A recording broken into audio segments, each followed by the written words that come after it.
கிறிஸ்துவுக்குள் மிக பிரியமானவர்களே, மீண்டும் ஒரு புதிய நாள், நவம்பர் மாதம் 21ஆம் தேதி வெள்ளிக்கிழமை. இந்த நாளை நாம் காண ஆண்டுடைய பரிசுத்த சமூகத்தில் கடந்து வந்து ஆராதிக்க கடவுள் நமக்கு தந்த பாராட்டின கிருபைக்காக இரக்கத்திற்காக அவருக்கு நன்றி சொல்லுவோம். நம்முடைய பிரார்த்தனையின் ஆரம்பம் பிதா, குமாரன், பரிசுத்த ஆவி ஆகிய திரியர்களுடைய நாமத்துள்ளது. ஆமீன். ஜெபிப்போம். மகா இரக்கமும் மிகுந்த அன்பும் கிருபை நிறைந்த பரிசுத்தமுள்ள எங்கள் நல்ல தகப்பனை, மீண்டும் மகிழ்ச்சியான ஒரு புதிய நாளை எங்களுக்கு தந்து உம்முடைய சன்னிதானத்தில் எங்களை கூட்டி சேர்த்ததற்காக உமக்கு நன்றி சொல்லுகிறோம். இது அதிகாலை தொழுகையை ஆண்டவர் நீர் பொறுப்பெடுத்துக் கொள்ளும். ஆண்டவரே, உம்முடைய ஆலயத்திலே கடந்து வந்து உம்முடைய திருமுகத்தை நோக்கி பார்த்து ஜெபிக்கிற ஒவ்வொரு உள்ளங்களை கத்திற்க நோக்கி பாரும்.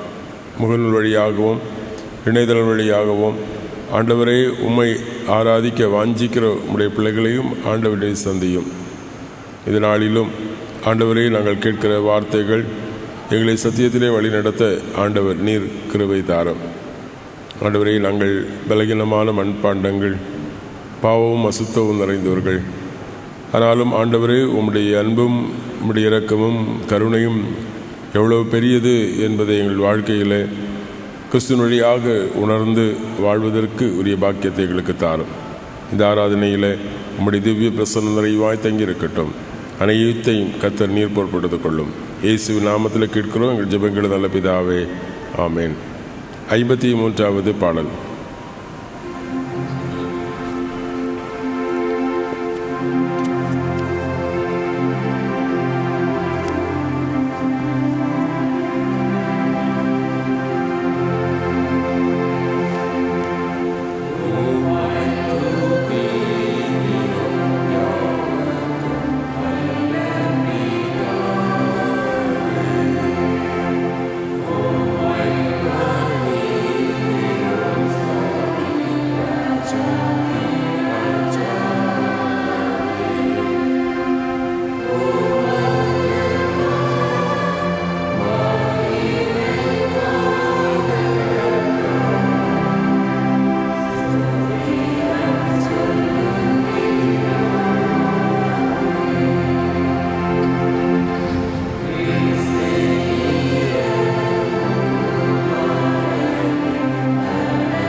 இரண்டாவது சங்கீதத்தை முறையாக படிப்போம்.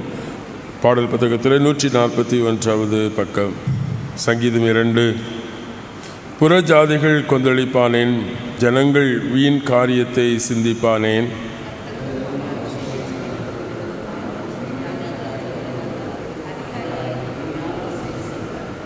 அவர்கள் கட்டுக்களை அறுத்து அவர்கள் கயிறுகளை நம்மிடத்திலிருந்து எறிந்து விடுவோம் என்கிறார்கள்.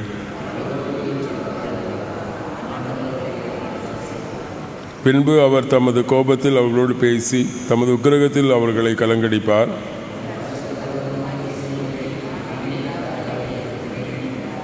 கர்த்தர் நியமித்ததை கூறுவேன், நீர் என் குமாரன், இன்று நான் உம்மை ஜனிப்பித்தேன்.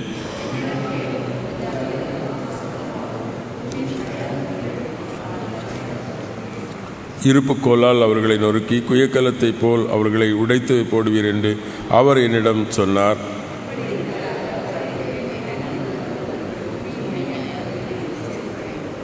பயத்தோடு கர்த்தரை தொழுது கொள்ளுங்கள், நடுக்கத்தோடு களி கூறுங்கள். குமாரன் கோபம் கொள்ளாமலும் நீங்கள் வழியை அடியாமலும் இருக்கும்படி அவரை முத்தம் செய்து கொள்ளுங்கள். அவர் கோபம் சீக்கிரமாய் பற்றி எரியும். அவரிடம் அடைக்கல புகுதுகள் யாவரும் பாக்கியவான்கள். பிதாவுக்கு குமாரனுக்கு பரிசுத்தாவிக்கு மகிமை உண்டாவதாக, ஆதியிலும் இப்போதும் எப்போதுமான சதா காலங்களாக இருக்கிறபடியே ஆமேன். வாசிக்கப்படும்படி தெரிந்து கொண்ட முதலாவது வேத பகுதி 1 சாமுவேல் 8ஆம் அதிகாரம் 4 முதல் 9 முடிவுள்ள வசனங்கள். தீர்க்கர் சாமுவேலின் புத்தகம் முதலாவது புத்தகம் 8ஆம் அதிகாரம் 4 முதல் 9 முடிவுள்ள வசனங்கள்.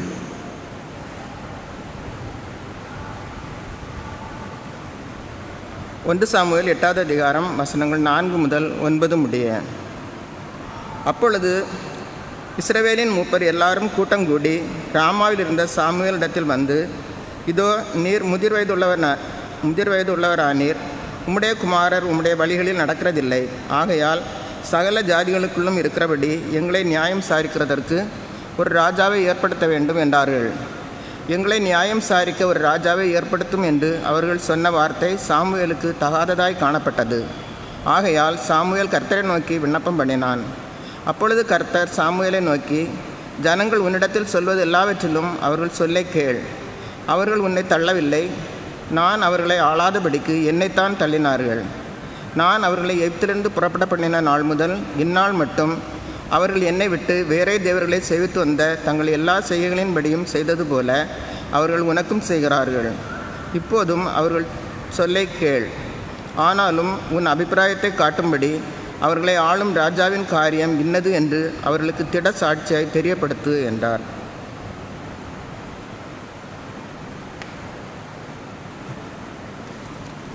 வாசிக்கப்படும்படி தெரிந்து கொண்ட நற்செய்தி வேத பகுதி தூய யோவான் எழுதிய நற்செய்தி நூல் 6வது அதிகாரம் வசனங்கள் 11 துவங்கி 15 முடிய வேத பகுதியை படிக்க கேட்கலாம்.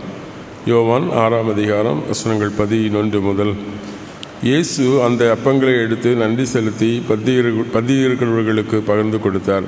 அப்படியே மீன்களையும் அவர்களுக்கு வேண்டிய மட்டும் பகிர்ந்து கொடுத்தார். அவர்கள் திருப்தி அடைந்த பின்பு அவர் மிஞ்சின துணிக்கைகளை சேர்த்து வையுங்கள், ஒன்றும் சேதமாகக்கூடாது என்று தம்முடைய சீஷர்களுக்கு சொன்னார். அந்தபடியே அவர்கள் சேர்த்து 5 வார்க்கோதுமை அப்பங்களில் ஜனங்கள் சாப்பிட்டு மிஞ்சின துணிக்கைகளை 12 கூடை நிரப்பினார்கள். இயேசு செய்த அடையாளத்தை அந்த மனுஷர் கண்டு, மெய்யாகவே இவர் உலகத்தில் வருகிற தீர்க்கதரிசி என்றார்கள். அவர்கள் வந்து தம்மை ராஜாவாக்கும்படி பிடித்து கொள்ளப் போகிறார்கள் என்று இயேசு அறிந்து மறுபடியும் தனியே விலகி மலையில் போய்விட்டார் என்பதை. திருமறை பகுதிகளை படிக்க நாம் விசுவாசத்தை உறுதி செய்யும்படி அப்போஸ்தலர் விசுவாச அறிக்கையை சேர்ந்து அறிக்கை செய்வோம். பரலோகத்தையும் பூலோகத்தையும் படைத்த சர்வவல்ல பிதாவாகி கடவுளை விசுவாசிக்கிறேன். அவருடைய ஒரே பேரான குமாரனும் நம்முடைய ஆண்டவருமாகிய இயேசு கிறிஸ்துவை விசுவாசிக்கிறேன். பரிசுத்த ஆவியினால் கற்பத்தில் உட்பவித்து கனிமண்டலத்தில் பிறந்து பொது பிலாத்தின் கீழ் பாடுபட்டு சிலுவையில் அறையுண்டு மரித்து அடக்கம் பண்ணப்பட்டார். பாதாளத்தில் இறங்கி 3 நாள் மருத்துவருந்து உயிர்த்தெழுந்தார். பரத்துக்கேறி சர்வல்ல பிதாவாகிய கடவுளுடைய வலது வசதி வீற்றிருக்கிறார். அவரிடத்திலிருந்து உருளோரையும் மருத்துவரையும் நேர்ந்திருக்க வருவார். பரிசுத்த ஆவியால் விசுவாசிக்கிறேன். பொதுவான பரிசுத்த கிறிஸ்தவ சபையும் பரிசுத்த ஐக்கியமும் பாவ மன்னிப்பும் சரீர விடுதலும் நித்திய ஜீவனுடன் விசுவாசிக்கிறேன். ஆமென். பிதாவாகிய கடவுளிடமிருந்தும் குமாரனாகிய கிறிஸ்து இயேசுவிடமிருந்தும் உங்கள் அனைவருக்கும் கிருபையும் சமாதானமும் உண்டாவதாக. ஆமேன். இதனாலும் சிந்தனைக்காக தெரிந்து கொண்டு வேத பகுதி 1 சாமுவேல் 8ஆம் அதிகாரம் 5வது வசனத்தினுடைய 2வது பகுதி. ஆகவே எங்களை நியாயம் விசாரிக்கிறதற்கு ஒரு ராஜாவை ஏற்படுத்தும், சகல ஜாதிகளிலும் அப்படி இருக்கிறதே என்றார்கள் என்பது. தலைவணங்கி ஜெபிப்போம். அன்பு நிறைந்த நல்ல கடவுளே, நீர் ராஜாதி ராஜாவாக எங்களுள் ஆளுகை செய்கிறீர். ஆண்டவரே, இந்த உலகத்திலே பல வேளைகளிலும் நாங்கள் ராஜாக்கள் என்கிற எண்ணம் எங்கள் உள்ளங்களிலே எழுகிறது. நீர் இந்த அண்ட சராசங்களை படைத்து ஆளுகை செய்கிற மெய்யான ராஜா என்கிற சத்தியத்தை நாங்கள் உணர்ந்து உம்முடைய ஆளுகையிலே அடிபணிந்து வாழ்வதற்கு தூயாவியான வழிநடத்தல் எங்களுக்கு தாரும். கிறிஸ்து இயேசு நாமத்திலே தாழ்மையை கேட்கிறோம் எங்கள் ஜெபங்கள் நல்ல பிதாவே. ஆமென்.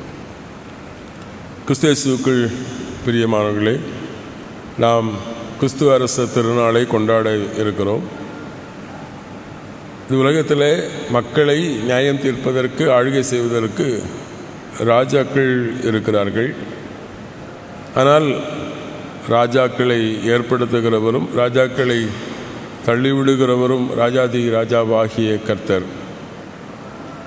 இஸ்ரவேல் மக்கள் தங்களுடைய வாழ்க்கையிலே ஒரு ராஜா வேண்டும் என்கிற விருப்பத்தை சாமுவேல் தீர்க்கதரிசியிடத்திலே சொல்லுகிற பொழுது கடவுள் சொல்லுகிறார், அவர்கள் உன்னை அல்ல என்னையே தள்ளிவிட்டார்கள். ஆகவே அவர்கள் கேட்டபடி ஒரு ராஜாவை கொடு. ஆனால் ஒரு ராஜா வந்தால் என்னென்ன நடக்கும், என்னென்ன செய்வார் என்பதை குறித்து அவர்களுக்கு எச்சரிக்கையும் செய் என்று சொல்லுகிறார். கிறிஸ்து-இயேசுவுக்குள் பிரியமானவர்களே, இந்த பகுதி நமக்கு அநேக சத்தியங்களை நமக்கு போதிக்கிறது. ஒரு ராஜா வேண்டும் என்கிற வேண்டுகோளும், ராஜாவினுடைய ஆட்சி ஆளுகை நிறுவப்படுகிறதும், நமக்கு கடவுளுடைய ஆளுகையும், கடவுள் ராஜா நாம் அவருடைய ஆளுகைக்குள் இருக்கிறோம் என்கிற சத்தியத்தையும் நமக்கு உணர்த்துகிறது. கிறிஸ்து-இயேசுவுக்குள் பிரியமானவர்களே, இந்த பகுதியிலே நான் பார்க்கிற பொழுது முதலாவது நமக்கு புலப்படுகிற சத்தியம் வசனம் 7 சொல்லுகிறது, ராஜாக்களை ஏற்படுத்துகிறது. ராஜாக்கள் இஸ்ரவேலை ஆளுகை செய்கிறது என்பது கடவுளுடைய திட்டம் அல்ல. கடவுள் இஸ்ரவேலுக்கு ராஜாவை கொடுக்கணும்னு நினைத்திருந்தா எப்பவுமே கடவுள் கொடுத்திருப்பார். ஆனால் கடவுள், நீங்கள் இஸ்ரவேல் மக்களுடைய வாழ்க்கையில் ஆபிரகாமை அழைத்து சந்ததிகளை பெருகச் செய்து எகிப்தில் அடிமைப்பட்டு எகிப்திலிருந்து மோசன் வழியாக விடுதலை பெற்று அவர்கள் யோசுவாவின் தலைமையிலே கானானை பங்கிட்டு அதற்கு பிறகு கானானிலே அவர்கள் வாழுகிற பொழுது எப்பொழுதெல்லாம் அவர்கள் பிரச்சனைகளை சந்திக்கிறார்களோ அப்பொழுதெல்லாம் கடவுள் ஒவ்வொரு தலைவர்களை எழுப்பினார்கள். அது நியாயாதிபதிகள் என்று சொல்லுகிறோம். நியாயம் தீர்ப்பதற்காக, மக்களுக்காக உதவி செய்வதற்காக நியாயாதிபதிகளை கடவுள் எழுப்புகிறார். அந்த நியாயாதிபதிகளின் வரிசையிலே தான் சாமுவேல் இறை வார்க்கனராக, அவர் ஒரு தீர்க்கதரிசியாக, ஒரு ஆசாரியனாக, ஒரு நியாயாதிபதியாக சாமுவேல் அந்த 3 பணிகளையும் ஒன்றாக நிறைவேற்றுகிறார். அவருக்கு முதிர் வயது வந்தது. அவருடைய பிள்ளைகள் இஸ்ரவேல் மக்கள் எதிர்பார்த்ததை போல அவர்கள் சாமுவேலை போல நியாயம் விசாரிக்கவில்லை. ஆகவே ஜனங்கள் ஒரு கோரிக்கை வைக்கிறார்கள், தங்களுக்கு ராஜா வேண்டும் என்று. அருமையானவர்களே, தங்களுக்கு ஒரு ராஜா வேண்டும் என்கிற கோரிக்கை மனுஷருடைய எண்ணமே தவிர கடவுளுடைய திட்டம் அல்ல. பாருங்க, கடவுள் சொல்லுகிறார், அவர்கள் என்னை நிராகரித்தார்கள். கிறிஸ்து-இயேசுவுக்குள் பிரியமானவர்களே, ஆண்டவர் அல்லது இந்த உலகத்தை படைத்த கடவுள்தான் நம்மை ஆளுகை செய்கிற மெய்யான ராஜாவாக இருக்கிறார். ஆனால் நாம் என்ன செய்கிறோம்? அந்த மெய்யான கடவுளுடைய ஆளுகையிலே, அவருடைய ராஜ்யத்தில் நாம் இருக்க விரும்புகிறதில்லை. நம்மை நாமே ஆட்சி செய்ய வேண்டும் என்று விரும்புகிறோம். அல்லது நமக்கு நாமே ராஜாக்களை ஆளுகை செய்ய அதிகாரங்களை ஏற்படுத்துகிறதை நாம் பார்க்கிறோம். கிறிஸ்து-இயேசுவுக்குள் பிரியமானவர்களே, இது நமக்கு கற்றுத்தருகிற முதலாவது பாடம். நாம் கடவுளை நிராகரிக்கிறோம். கடவுளுடைய ஆளுகையை, அவருடைய ராஜ்யத்தை நாம் விட்டு விலகி செல்லுகிறோம் என்ற படிப்பினையை நமக்கு தருகிறது. பல சந்தர்ப்பம் நம்முடைய வாழ்க்கையிலும் அப்படித்தான். நம்முடைய ஆசிரியர் அல்லது நம்முடைய குரு, நம்முடைய தகப்பன் அல்லது நம்முடைய நிர்வாகத்தினுடைய தலைமை, இவர்கள் சொல்லுகிறதை, செய்கிறதை, அவர்கள் கட்டளையிடுகிறதை நாம் என்ன செய்கிறதில்லை? ஏற்றுக்கொள்ள விரும்புகிறதில்லை. காரணம், அவர்கள் யார் என்கிற கேள்வி எழுகிறதை பார்க்கிறோம். அது மனித எண்ணத்தின், சிந்தனையின் வெளிப்பாடு. இரண்டாவதாக ஆண்டவர் நமக்கு கற்றுத்தருகிற பாடம், இஸ்ரவேல் மக்கள் விரும்பியதை தேவன் கொடுத்தார். ராஜா வேண்டும் என்றது இஸ்ரவேல் மக்களுடைய விருப்பம். ஆனால் கடவுளுக்கு அதில் விருப்பம் இல்லை. சாமுவேலுக்கு கூட அந்த காரியம் தீதாய் தோன்றியது. அவனுக்கு அது சரிப்பட்டு வரல. ஆனால் அவன் கடவுள்கிட்ட கேட்குறான், கடவுள் சொல்ல நீ தாராளமாக அவங்க விருப்பத்தின்படி செய் என்று. ஆகவே ரெண்டாவது ஆண்டவர் நமக்கு தருகிற அழைப்பு, கடவுள் அவர்களுக்கு தங்களுக்கு ஒரு ஆளுகை செய்ய ஒரு ராஜா வேண்டும் என்று இஸ்ரவேல் மக்கள் தாங்கள் கேட்ட விண்ணப்பத்திற்கு கடவுள் செவிசாய்த்து கடவுள் அவர்களுக்கு ஒரு ராஜாவை தேர்ந்தெடுக்கிறார். ரெண்டாவது பாருங்கள், கடவுள் அவர்களுக்கு ஒரு ராஜாவை தேர்ந்தெடுக்கிறார். இஸ்ரவேல் மக்கள் அல்ல. பாருங்கள், இஸ்ரவேல் மக்கள் அல்ல, அவங்க கேட்டாங்க ராஜா வேண்டும் என்று. அப்போ கடவுள் என்ன செய்தார்? அவர்களுக்கு நியாயம் விசாரிப்பதற்காக ஒரு ராஜாவை தெரிந்தெடுத்து கொடுக்கிறார். அதுமாதிரிகளே ரெண்டாவது ஆண்டு நமக்கு தருகிற பாடம் இதுதான்.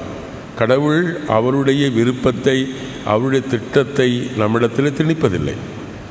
கடவுள் சொல்லுவார், நீ நல்லதை தேர்ந்தெடுக்கிறதும் சரி, தீமையை தேர்ந்தெடுக்கிறதும் சரி, நல்லது இது தீமை இது என்று ஆண்டவர் நமக்கு சொல்லுவார், நமக்கு விளக்கி காண்பிப்பார். ஆனால் நாம் தான் என்ன செய்ய வேண்டும்? தேர்ந்தெடுக்க. நம்முடைய விருப்பத்திற்கு, நம்முடைய சித்தத்திற்கு, நம்முடைய இஷ்டத்திற்கு கடவுள் விட்டு விடுகிறார். கிறிஸ்துவுக்குள் பிரியமானவர்களே, தேவன் அவருடைய விருப்பத்தை, அவர் விரும்புகிறதை நம்மேல் கட்டாயப்படுத்தி அவர் நம்மை திணிக்கிறது இல்லை. பாருங்கள், வேதம் சொல்லுகிறது,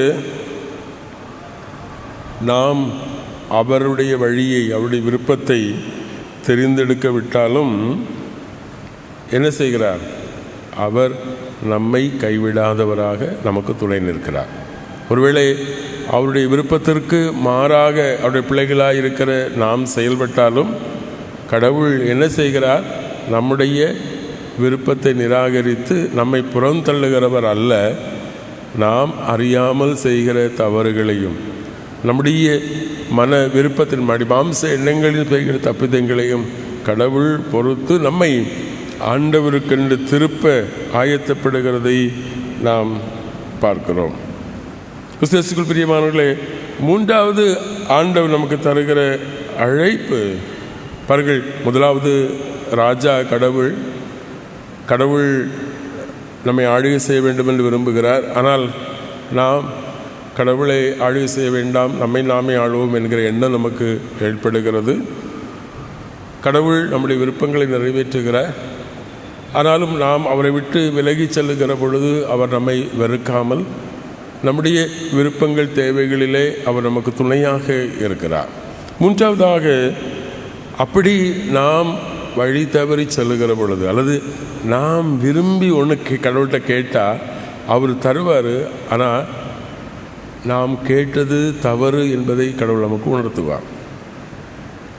புரியுதா? நம்முடைய வாழ்க்கையிலே நாம் கடவுளுடைய சித்தத்திற்கு மாறாக, நீங்கள் திருமறையில் அநேக உதாரணங்களை நான் பார்க்க முடியும். சங்கீதம் 78 வசனங்கள் 21, 29, 30, 31 இந்த பகுதி, இஸ்ரவேல் மக்கள் வனாந்தரத்தில் அவர்கள் உணவு மன்னாவையும் இறைச்சி எல்லாம் கேட்டாங்க. கடவுள் கொடுத்ததில்லை. அவர் சொல்லுகிற பொழுது தவிட்டுகிறவர், போதும் போதும் என்று சொல்லுகிற அளவுக்கு கடவுள் கொடுத்தார். இது எங்களுக்கு இறைச்சியே வேண்டாம். கடவுள் அப்படித்தான் நம்முடைய வாழ்க்கையில் நாம் கடவுளுடைய சமூகத்திலே கேட்கிறவர்களை நாம் கேட்டோன்னு வைங்களேன், கடவுள் நமக்கு தருவார். ஆனால் நாம் இனி அது வேண்டாம் என்று சொல்லுகிற அளவிற்கு கடவுள் நமக்கு தருவார். ஒரு கதை சொல்லுவார்கள். ஒரு பக்தன் கடவுளை வேண்டிக் கொண்டான். கடவுள் அவருடைய கனவுலே வந்து என்ன வேண்டும் என்று கேட்டால், அப்போ சொன்னால், நான் தொட்டதெல்லாம் பொன்னாக வேண்டும் என்று சொல்லிக்கூடாது. சரி, நீ விரும்புகிறதெல்லாம் படி ஆகட்டும், நீ தொட்டதெல்லாம் பொன்னாகும் என்று. சரி, அவன் என்ன செய்தான்? மனைவி சாப்பிடுவதற்கு சாப்பாடு எடுத்து கொடுக்கிறார். அதை தொட்டால் அது பொன்னாகி விட்டது. அவனால் சாப்பிட முடியவில்லை. அவன் எதெல்லாம் தொடுகிறானோ அதெல்லாம் பொன்னாகி விட, கடைசி அவருடைய மனைவியை தொட்ட பொழுதும் அதுவும் பொன்னாகி சிலையாய் மாறிவிடுகிறார். அப்போதுதான் அவனுக்கு புரிந்தது, இது நமக்கு ஒத்து வராது. மீண்டும் கடவுளிடத்தை கேட்டால், ஐயா, எனக்கு பழைய வாழ்க்கையே போதும். பல்வேளை நம்முடைய வாழ்க்கையில் நாம் கேட்கிறதை ஆண்டவர் தாராளமாய் தந்து நம்மை தெவிட்டி விட செய்கிறது. அந்த வசனம் சொல்லுகிறது, அப்படியே அவர்கள் தின்றார்கள், அவர்கள் தெவிட்டி விட்டது, அவர்கள் ஆசித்ததை கடவுள் அவர்களுக்கு கொடுத்தார். அவர்கள் தங்கள் ஆசையை விட்டுவிடவில்லை. அவர்கள் போஜனம் அவர்கள் வாயில் இருக்கும்போதே கடவுளின் கோபம் அவர்கள் மேல் பொங்கி எழுந்தது. அவர்கள் அநேகர் மடித்து போனார்கள். இஸ்ரவேல் மக்களுடைய சரித்திரத்தை நம்ம பின் திருப்பி பார்த்தா தெரியும். கடவுள் அவர்கள் கொடுத்ததெல்லாம் கொடுத்தார். ஆனாலும் அவருடைய வாழ்க்கையில் கடவுளுடைய கோபம் அவர்களுக்கு இருந்தது. சங்கீதம் 106:15 சொல்கிறது, அவர்கள் கேட்டதை கடவுள் அவர்களுக்கு கொடுத்தார், ஆயினும் அவர்கள் மெலிவடை செய்தார் என்று சொல்லுகிறார். கடவுள் கேட்டதெல்லாம் தருவார். ஆனால் அதெல்லாம் என்ன செய்யும்? கடவுள் ஒரு உண்மையை நமக்கு புலப்படுத்துவார். ஆக மூன்றாவது பாருங்கள், இஸ்ரவேல் மக்களுடைய வாழ்விலே சவுலை ராஜாவாக கொடுத்தார். ஆனால் கடவுள் அந்த சவுல் கூட கடவுளுக்கு திருப்தியாக இல்லை. சவுலை புறந்தள்ளினார். தாவீதை கொடுத்தார்.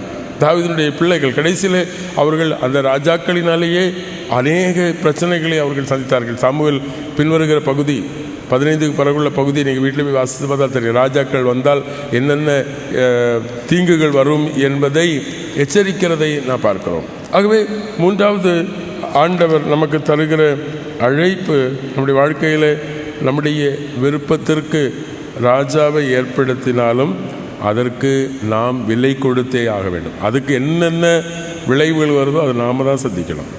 நாம் விரும்பி கேட்டதல்லவா? நாம் விரும்பி எதையாவது ஒன்று கேட்டோம் என்று சொன்னால் கடவுள் நம்முடைய ஆசையை நிறைவேற்றுவார், அதற்கு நமக்கு உதவி செய்வார். அது மாத்திரமல்ல, அதிலே வரக்கூடிய எல்லா நன்மை தீமைகளையும் நாம் எதிர்கொள்ள வேண்டியவர்களாக இருக்கிறோம். ஆகவே நாமாட்டு கேட்கிற நம்முடைய விருப்பத்திற்கு ஒரு விலை கொடுக்க வேண்டும். கடவுள் நம்முடைய ஆசைகளை எல்லாம் நிறைவேற்றுகிறார் என்பதிலே சந்தேகமில்லை. ஆனாலும் நம்முடைய ஆசைகள் நமக்கு ஆபத்தாக மாறும் என்கிற எச்சரிப்பையும் கடவுள் தருகிறார். நான்காவதாக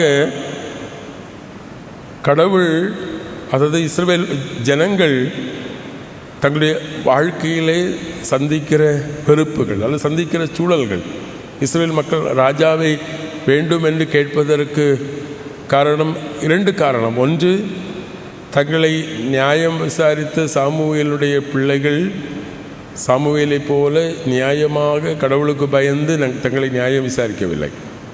சாமுவேலை முதிர் வயதை விட்டது. இனி இவர்களால் தங்களை நியாயம் விசாரித்தால் அது சரியாக வராது என்கிற எண்ணம். 2வது, தாங்களை தவிர மற்றெல்லா மக்களினத்திற்கும் ராஜாக்கள் இருக்கிறார்கள். ஆகவே தங்களுக்கும் ஒரு ராஜா வேண்டும் என்கிற கேள்வி. சூழ்நிலைகள் அவர்கள் தங்களுடைய வாழ்விலே அல்லது தங்கள் வாழ்க்கையில் சந்திக்கிற தோல்விகள், தங்கள் வாழ்க்கையிலே எதிர்பார்க்கிற ஏமாற்றங்கள் தங்களை வேறொரு கோணத்திலே சிந்திக்க அல்லது வேறொரு விருப்பத்தை வெளிப்படுத்த தூண்டுகிறது. நம்முடைய வாழ்க்கையிலும் அப்படித்தான். ஆனாலும் அந்த தருணங்களிலும் தேவன் தம்முடைய கிருபையை நம்மை விட்டு விலகுறதில்லை என்பதை நமக்கு சுட்டி காட்டுகிறார். பாருங்கள், வேதம் சொல்லுகிறது, அவர்களுடைய தோல்வியின் பொருட்டு தேவன் தன்னுடைய கிருபையை அவர்களை விட்டு விலக்கவில்லை.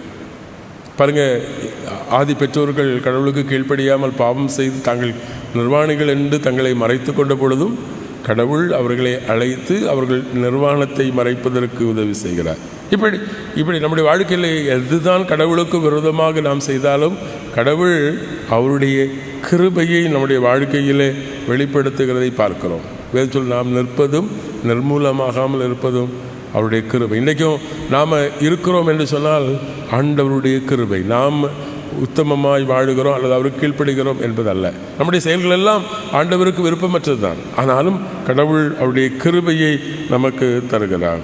பாருங்கள், நாம் முட்டாள்தனமாக அல்லது நாம் கடவுளுடைய விருப்பத்துக்கு எதிராக செயல்பட்ட போதிலும் கூட கடவுள் தம்முடைய வசனத்தை கொண்டு, ஆவியானவரை கொண்டு, தம்முடைய தாசர்கள் வழியாக கிறிஸ்துவை கொண்டு நமக்கு சரி எது என்பதை அவர் படிப்பிக்கிறதற்கு அவர் கிருபையுள்ளவராக இருக்கிறார். 5வதாக பார்க்கிறோம், ராஜாக்களை ஏற்படுத்துகிற முறை இஸ்ரவேல் மக்களுக்கு ராஜாக்கள்னா என்ன, அவங்க எப்படி ஆட்சி செய்வார்கள் என்பதெல்லாம் இஸ்ரவேல் மக்களுக்கு தெரியாது ஒரு ராஜாவை பற்றி.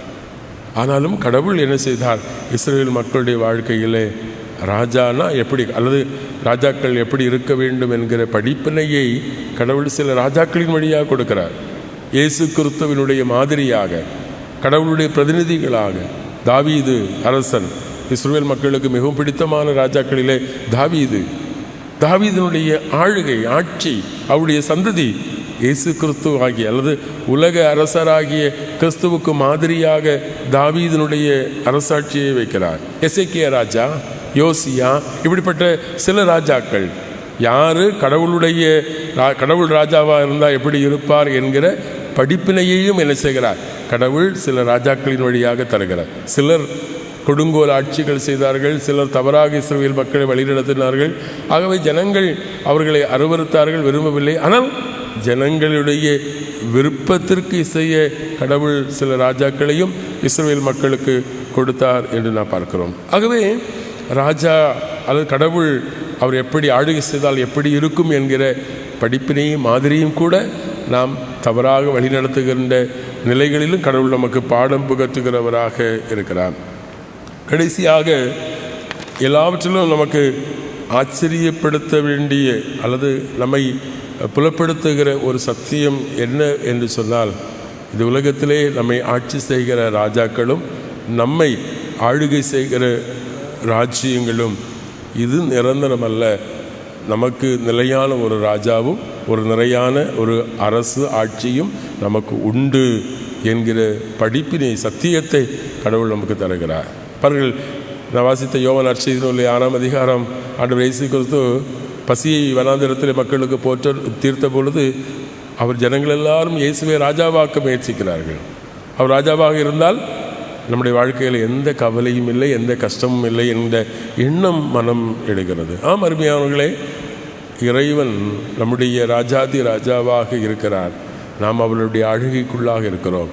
அவர் நம்முடைய வாழ்க்கையில் இருக்கிற எல்லா கவலைகளையும் போக்குகிறார். கடவுள் நம்முடைய எல்லா தேவைகளை சந்திக்கிறார்.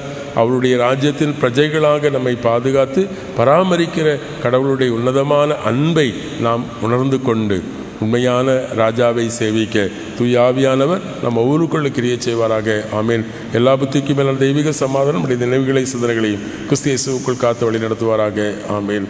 570வது பாடலை பாடுவோம்.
ஜெபிப்போம்.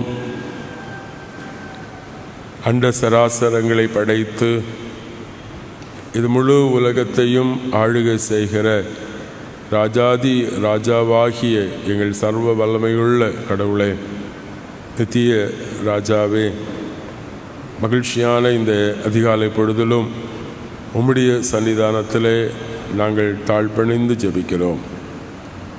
ஆண்டவரே, பல வேளைகளிலும் உம்மை தள்ளிவிட்டு எங்களையும் எங்களுக்குரியவைகளையும் ராஜாவாக்க நாங்கள் முயற்சிக்கிறோம்.